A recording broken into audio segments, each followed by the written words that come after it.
Hi again, I'm Lori from Efil's God Dog Training, and Efil's God Spirit. And we're here just with Aubrey and her dog Midnight. And Midnight is a rescue dog who's very high anxiety, very nervous and skittish. This is Kiko, and this is Dakota. We're gonna set them free. You guys go play, go play, go play. The reason we refer to being the alpha as being the alpha or the leader of the wolf pack is because it's based on the concept of what goes on in the brain. In the wolf pack society, body language matters. Body language counts. So when you are working with your dog and you want your dog to pay attention to you as a leader, this means in the dog's perspective, you cannot be like this or down here like this. You need to be up front and center. Efil's God is a spiritual, holistic approach to animal communication, canine behavioral training, psychic intuitive development, and energy work, which works in and through everyone with all animals, the human variety and the non-human variety. Okay, so consider these facts. According to my internet research, over 71 million households have at least one pet or more of one kind or another in the United States. That's over 63% of U.S. households. And these pets are considered to be family members. Plus, science is now legitimizing and finding more and more evidence to validate all those warm, fuzzy feelings we have towards our pets and about the human and animal bond. We're with Sylvester. And Sylvester is so kindly allowing us to learn with and from him in this moment. Thank you, Sylvester, for being with us. So, Sylvester is 19 years young. One thing you can notice here on Huck, he's got some stuff in his eyes.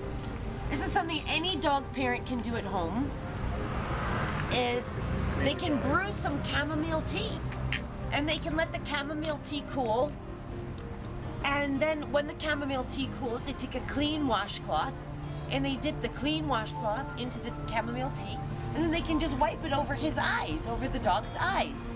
So today we're going to speak about the difference between what animal communication is, how it works, and how it's related to intuitive communication and also psychic communication, which has been widely misunderstood and poorly labeled and kind of abused by some people, because there are obviously phony psychics out there. So I have this really amazing and phenomenal gift, and I know that we all have it, we can all learn it, but I'm able to just see and know and perceive and understand what animals are feeling and how they are thinking and what they're thinking, and what they're really doing is helping us to learn about ourselves and to heal ourselves. And so I'm just a translator of that information, and it is a really amazing, incredible thing to do. So in this case with Huck, what I immediately got was just a visual cue came to me that I saw a fence. And when I tuned in on that fence, then I saw actually him being caught in this fence and trying to get through. And so, because you asked me to find out how he got that scar on his body, so I just sort of asked, how did this scar came in? And I got this visual cue of this fence. And then I physically saw him trapped in this fence and trying to get out of this fence. And actually, even now, I can see him climbing, trying to get under. So he was trying to get under. That's how he got the scar. The dog had a lump under, a bump underneath the arm of the dog, the front leg of the dog. And so I started working with this theta brainwave, doing healing with the dog over the course of a weekend. And the vet had said on a Thursday, I think it was a Thursday, that the dog needed surgery to cut this lump out of from under the dog's arm. So I worked with the dog Thursday, Friday, Saturday, Sunday. On Monday, the parent of the dog took the dog to the vet. The vet said, nothing left to cut out. The most beautiful thing about all of this information that we're talking about here is that finally, science has made such remarkable progress in its discoveries that all of this stuff is scientifically valid. So what's even more interesting, I think, about everything that I do is that it's not just animal communication with and between animals and humans, it's also energy work. It's working with energy, all the energy that exists in everyone, in everything. And this energy work can heal us, and it can teach us. And the animals are actually facilitating that for us and with us as we learn, as we grow, and as we evolve on this planet. Television right now is ready for something new. We are ready. We are ready for something new. Haven't we seen enough of the same old, same old? Basically what I do is I just empower people to tap into their true source, the universal source that connects us all, to live their best lives ever. And one of the ways I do this is I teach them the principles of manifestation, why it works, and how to use it consciously and deliberately. Because when we enhance our own lives, since we're all connected, we enhance our entire planet. We enhance the lives of everyone in this world. So if we're living happy, joyful lives, therefore everybody can and everybody does. And all things are possible. So that's basically what I do. The limitations are always those that we place upon ourselves, in our own beliefs, in our own minds, in our own thoughts, and in our own reality.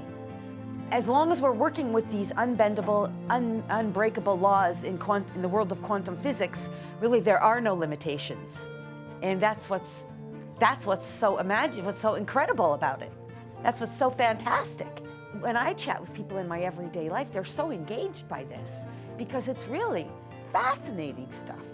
It has no limitation in terms of who it might appeal to: race, religion, creed, ethnicity, geographic location, because everybody wants to tap into their own individual, authentic source of who they are to have the kind of experience that they truly desire.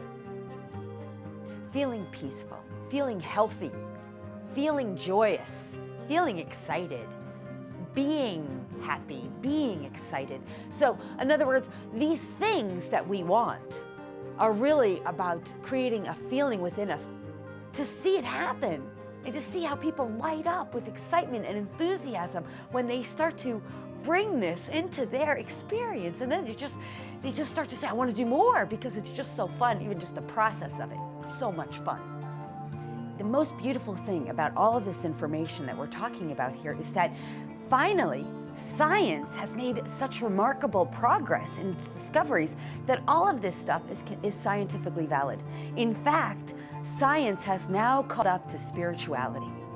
And science can validate all of this. So the laws of quantum physics tell us this is true. Television right now is ready for something new. We are ready. We are ready for something new. Haven't we seen enough of the same old, same old? We are so ready. People are craving this information.